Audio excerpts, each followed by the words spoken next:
Maniken! Maniken! Excuse me? Bakit naman tanda? Patingin ako ng manikin mo. Ito po. Ano ba yan? Parang sira na at saka parang walang ulo ng manikin. Tinitinda mo pa.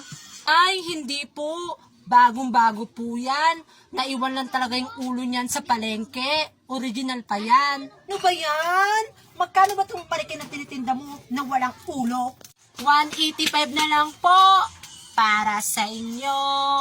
Ano ba yan? Ang mahal naman ng manikin mo. Wala na ngang ulo, ang mahal pa. Manluloko. Salamat na lang po. Nakikiraan na lang po ako. Maniken!